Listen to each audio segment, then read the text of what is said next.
DipJars are credit card processing machines that you set in increments of $5. So they're preset amounts. Like you can see this one here is set to 50, this one's set to 100.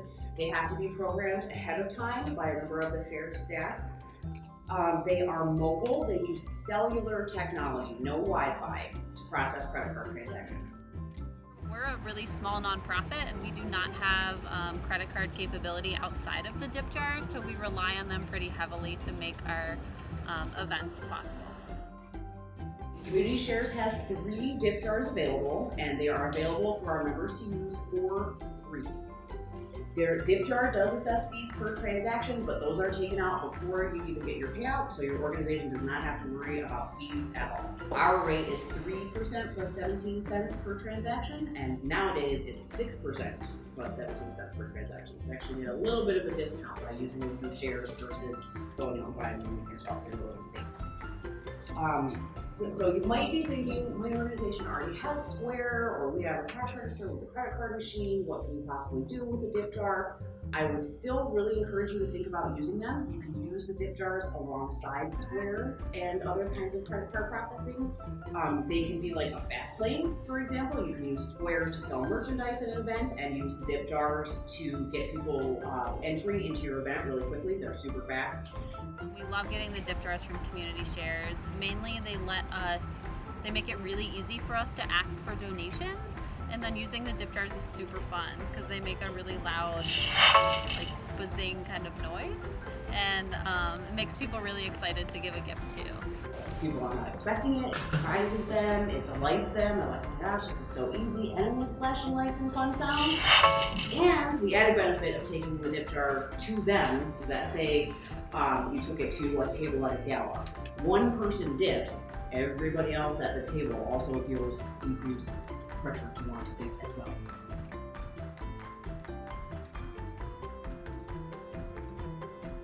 This is your giving kiosk. Giving kiosk is the term that we use to describe the area where you set up your DipJars with your signage and any other flashy things you want to add to draw attention to the DipJars.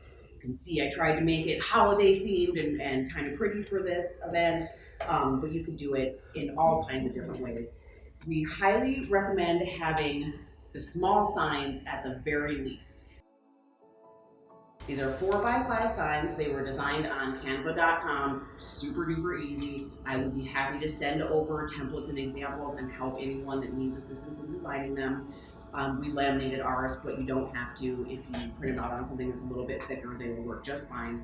We also recommend having a larger sign just to try and draw attention to your DipJar.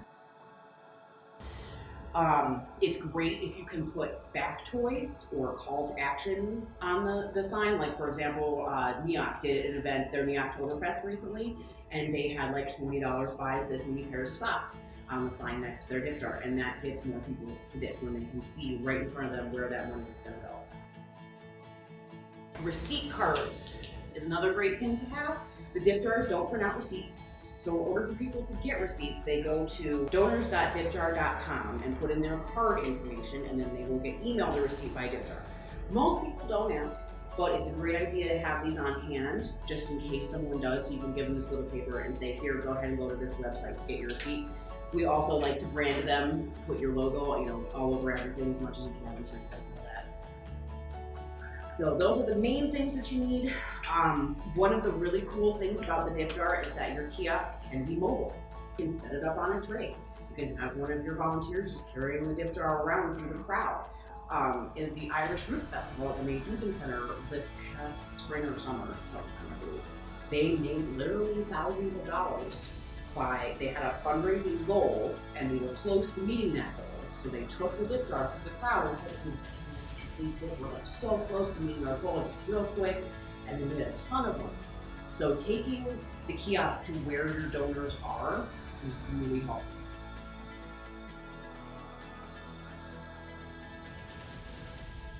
Before you request a DipJar, you have to make sure that you're a member in good standing. So that means that you've turned in your point logs, you are current on your dues, all of those kinds of things. You are fulfilling your commitment to Community Shares. Second requirement is that you need to have an operator, so someone who can be at your event, keeping an eye on the DipJar kiosk or kiosks and answering people's questions. And that operator is also required to take at least 2 pictures of your DipJar giving kiosk.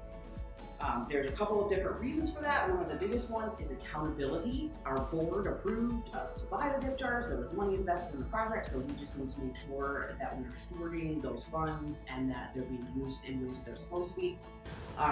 The other reason is because we want to develop more training materials and tell everybody about the great things you guys are doing with the DipJars. Promote your organizations and your passion and great fundraising skills. So.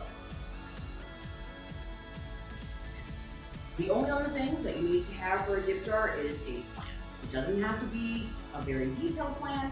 You just need some kind of idea about how DipJar is going to fit into your event. Are you going to use DipJars for raffle tickets? Are you going to use them to sell entry into your event? Are you going to use them to sell cheats for a tournament you're having? Just a couple of lines about what it is that you're planning on doing with them.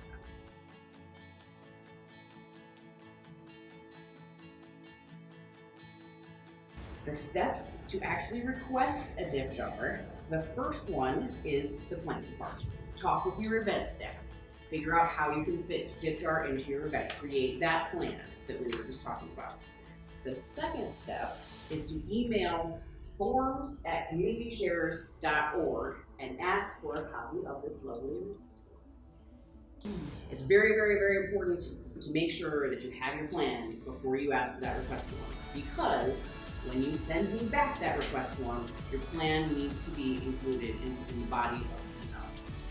So the third step is to print out the form, fill it out, and then scan it back in, get it to me through the forms email address. So we're gonna fill it out really quick, just to make sure everybody has a handle on how we do that. So the organization name up here, obviously that's gonna be your organization. Your representative name, that's the person that's going to be operating your DipJar. The person that's going to come pick it up, drop it off, and be using it at the event. How many DipJars are you requesting? You can have up to 3, but you don't need to use all 3 if you don't want. Right here is where you tell me how much you want it to be set for. Make sure you talk about that with your event planning people, figure out what would be best for you. If you want to have different options, a 5, a 10, 20, a 10, 15, 100, however you want to do it. DipJar pickup date and time. Again, really important to emphasize that this is a request. We may have to tweak the date and the pickup dates sometimes a little bit depending upon our availability and what's going on in the office at that time. Then you need your name of the event, location of your event, and the actual date that event is happening. So here is where the representative, that is the person checking out and operating your DipJar will sign. And here is where your executive director from your organization will sign. This side of the top of the form gives you important information that both your ED and your representative need to know. Mainly that it's a request, not a guarantee. DipJars must be returned within 24 hours or on the next business day unless you come up with some kind of accommodation for us. So that's something to keep in mind also.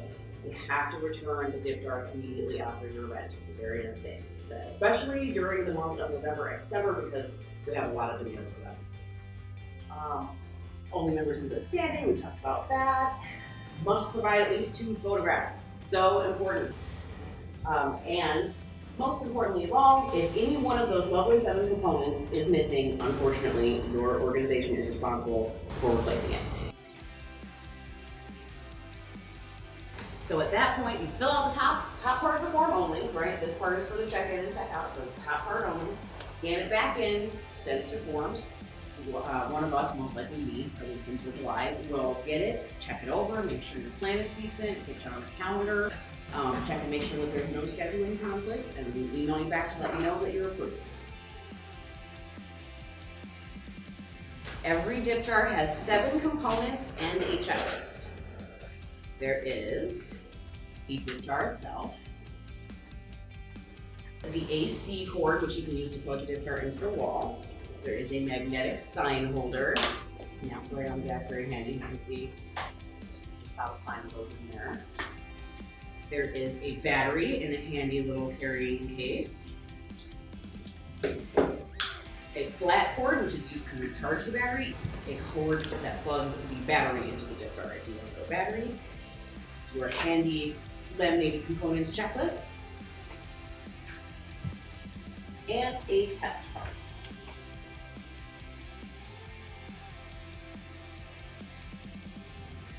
So I'm going to go ahead and show you really quick how it looks when you turn them on and plug them in. So take my battery cord, end of the battery. This little rounded part goes into the bottom of the dip jar. It'll turn on like that, make the sound and say hello. See how it has a dot right here in the corner. When it's totally ready to go, the lights will light up all the way around, and then the dollar amount will show up. So you never want to have anybody dip until it looks like this with the dollar amount on the screen. So you're going to want to create all your signs. That's obviously promotion at your event, very important. I would love to see someone promoting the dip jars ahead of time on their social media maybe, or through their event communications. Also during the event, City Music, for example, they made an announcement about dip jars at the beginning of their concert, and as a result, they got tons of dips during intermission. So making an announcement about, or announcements, plural, about your dip jar at your event is very, very, very effective. Lake Erie Inc. is a great example. If you ever want to see dip jars in use, they've used them several times and they're really good at it. They were the ones that used the dip jar to sell cheats at their Bananagrams event, and that worked out really well. And Poems on Demand at their Riffs fundraiser, which is a great way. Like sometimes you might think, okay, I want to incentivize people to use my dip jar, but my organization doesn't have any money to buy swag or cool things to put on the table to buy with the dip jar. But sometimes if you get creative, you figure out that you already have a product right there. In that case, it was their super duper talented students volunteering to create poems on the spot for people at their event, which was really cool. The next thing is incentive. At Cogswell Hall's Coming Home Gala, they had a bunch of centerpieces, lovely centerpieces on their tables, right? And we said to them, it might be good if you give people an incentive to dip in the dip jar. And they said, okay, well, how about we offer a centerpiece to the first 20 people that dip in the dip jar? And we were like, oh, that's great. And they made hundreds of dollars that day. After the event, following up with people to get their feedback on it. How do they like it? Is there some way that you could have made it better, more noticeable, make them want to dip more? And then return them. Please allow 15 minutes for check-in and check-out because we have to go through each component for every dip jar and initial that it is in the bag before they go out, and then again when they come in, and then I sign the bottom. So it does take a couple minutes. Just so you know. But again, it's as much to make sure that you don't get blamed for me losing one of the cords as it is the other way around. So this keeps everyone informed about where everything is at. The final step is to send your pictures and get paid. Again, please, please, please send pictures. Absolutely mandatory, must have pictures. We get checks out usually within a week or two. It's pretty quick. I try to get a report. DipJar will send us a report, and then we will send it on to you that details the net and the gross. So it tells you every dip and then how much your organization actually made.